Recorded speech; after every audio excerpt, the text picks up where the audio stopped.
இந்தியாவிலேயே ஸ்ரீ யமதர்மராஜனும் சித்திரகுப்தனும் தனி சந்நிதியில் இருந்து அருள்வாளித்து வரும் கோவிலாக திருவாரூர் மாவட்டம் நன்னிலம் அருகே ஸ்ரீவாஞ்சியம் ஸ்ரீ வாஞ்சிநாத சுவாமி திருக்கோவிலில் உள்ளது.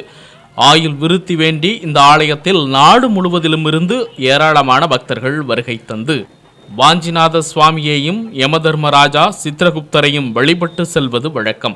இத்தகைய சிறப்பு மிக்க இந்த ஆலயத்தில் கார்த்திகை கடை ஞாயிறு தீர்த்தவாரி திருவிழா கடந்த 6ஆம் தேதி கொடியேற்றத்துடன் துவங்கி நடைபெற்று வருகிறது. திருவிழாவில் நேற்று திருத்தேரோட்டம் வெகு விமர்சையாக நடைபெற்றது. அதனைத் தொடர்ந்து காலை ஞாயிறு கடைசி ஞாயிற்றுக்கிழமையை முன்னிட்டு தீர்த்தவாரி வெகு விமர்சையாக நடைபெற்றது.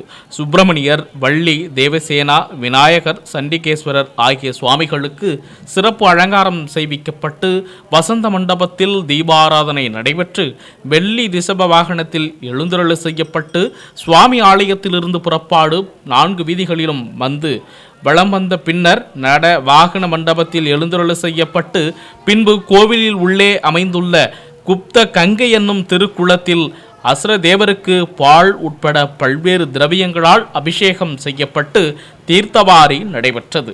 இதில் 5000த்திற்கும் மேற்பட்ட பக்தர்கள் கலந்து கொண்டு குப்த கங்கையில் புனித நீராடினர். 300க்கும் மேற்பட்ட காவல்துறையினர் பாதுகாப்பு பணியில் ஈடுபட்டிருந்தனர்.